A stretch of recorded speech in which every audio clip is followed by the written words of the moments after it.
Welcome to JGTV, and today we're going to talk about alternative artist Avril Lavigne. If you don't know who she is, she rose to prominence as a teenager in the early 2000s. Through her music, she became the face of pop punk, and today we're going to go through her entire musical journey. So without further ado, this is the story of Avril Lavigne, the queen of pop punk. Cue the new intro. Before we begin, do me a favor and hit the subscribe button. It costs free $99, it helps out the channel, and you'll have zero regrets doing it. So without further ado, on to our feature presentation.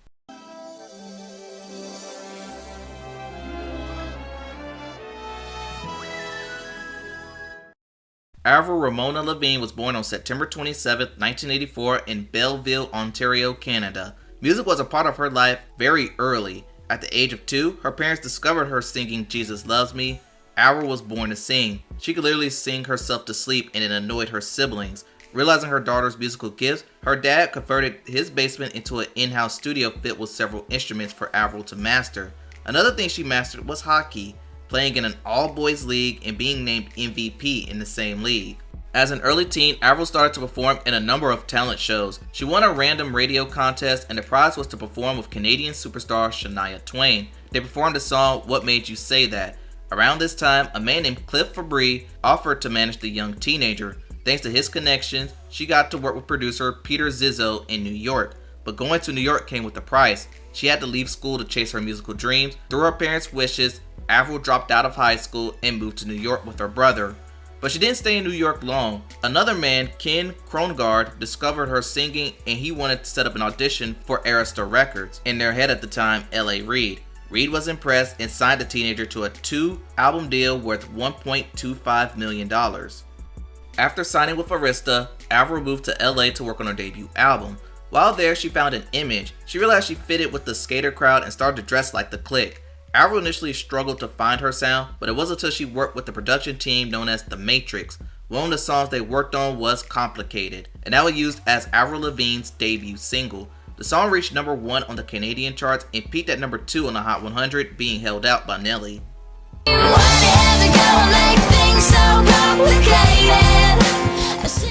In June 2002, Avril Lavigne released her debut album, Let Go. Her next single was Sk8er Boy. That song also reached the top 10 on the Hot 100. He was a skater boy, she said see you later boy, he wasn't good enough. Her third single was I'm With You, and that reached number 4 on the Hot 100. But I'm with you. Let Go was massive. The album went 7 times platinum in America, certified diamond in Canada, selling 16 million worldwide. And this era saw her nominated for 5 Grammys, 6 Juno Awards, winning 4 of them, and winning Best New Artist at the 2002 VMAs. And one thing that needs to be mentioned, Avril came out in the era of Britney and Christina. Avril Lavigne was described as the anti-Britney, as she was more edgier than the pop star. Avril started to work on her second album, and she wanted more creative control, more so independent control. While she wrote songs on her debut, they would often get sent back and get reworked. This time, she didn't submit a single song until she completed the album, and that second album was called Under My Skin, released in May 2004. Compared to Let Go, Under My Skin was deemed darker in themes, example being the lead-off single Don't Tell Me, and that song warns listeners, particularly women, not to cave into the pressures from their partners. The song reached number 22 on the Hot 100. Did you think that I was gonna give it up to you? The next single was My Happy Ending, and that saw her return to the top 10 in the US at number 9. You were everything that I wanted. Another single, Nobody's Home, went to the top 10 in Canada as Under My Skin went triple platinum in America. To promote, she went on a free mall tour throughout Canada and the United States. In 2005, Avril lent her pen when she co-wrote Kelly Clarkson's song Breakaway. And that same year, she became engaged with Derek Whibley, the lead singer of Sum 51, and the couple will wed the next year. And that same year, she lent her voice on the animated movie Over the Hedge. In 2006, Avril recorded the song Keep Holding On, a song that appeared in the E-Dragon soundtrack. The song reached the top 20 in both Canada and America.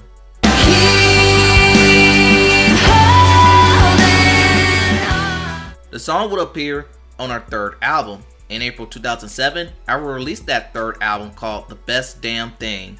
While her second album was darker, This album was more brighter and pop oriented than ever, example being the lead-off single Girlfriend. Produced by Dr. Luke, the song became a worldwide hit, going #1 in multiple countries.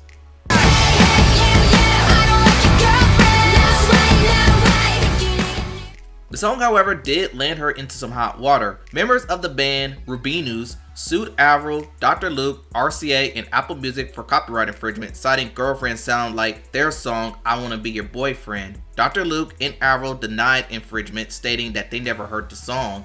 A musicologist consulted the Rubinus and Avril's manager, and they ruled that there were no similarities, but the Rubinus decided that Avril was willing to settle to avoid a lengthy lawsuit case, which she and Dr. Luke did.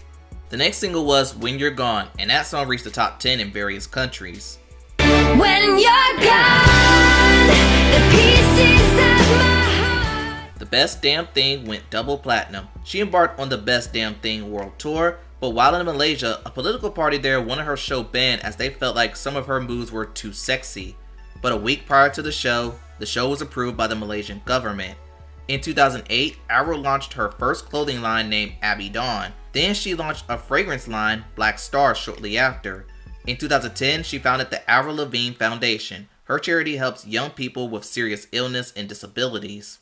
As early as 2008, she started working on her fourth album, but her relationship with Derek Whibley was on the rocks. The two were living different lives. Avril was barely around as she was promoting her music around the world, and after a civil discussion, Derek and Avril came to the conclusion that the relationship had to end, and they filed for divorce in 2009. In March 2011, Avril released her fourth album, Goodbye Lullaby. The album was supposed to be released a year earlier, but was met with label pushback. Most of the album was stripped back compared to pop punk fans that they were accustomed to. The lead-off single was What the Hell, a song that reached number 11 on the Hot 100.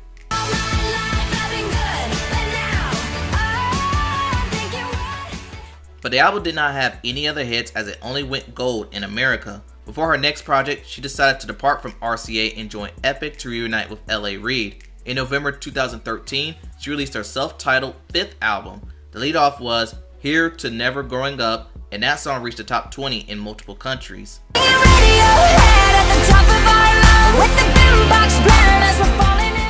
But the other singles were only minor hits, as like with her previous album, only went gold in America. But during this stage, she was started to date Nickelback's frontman, Chad Kroeger. They were engaged in 2012 before getting married the next year. They recorded a song together called Let Me Go, but like with her previous relationship, things didn't end well. By 2015, the couple separated and divorced shortly after. But to make things worse, the same year she came out and said she was diagnosed with Lyme's disease and was claimed to be bedridden for 5 months. She spoke out against the disease and was able to make a recovery.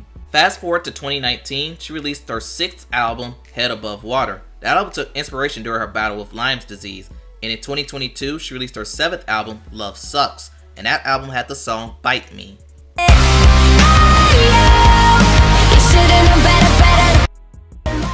But around this time, artists like Billie Eilish, Olivia Rodrigo, and Willow Smith were starting to rise as there was a new era of pop punk alternative in the mainstream, and all women cite Avril as their main influence.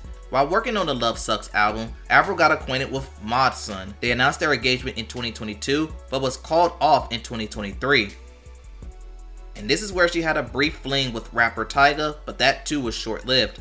But in 2024, she performed at London's Glastonbury Festival, and her performance drew some of the largest crowds in festival history. But overall, Avril is a pioneer in pop punk.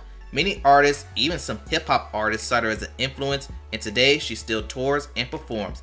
And that concludes the story of Avril Lavigne. Tell me what you think in the comments below. Please like, comment, and subscribe to the channel. Thanks for watching, and I'll see you next time. The following was a JGTV production. Thanks for watching.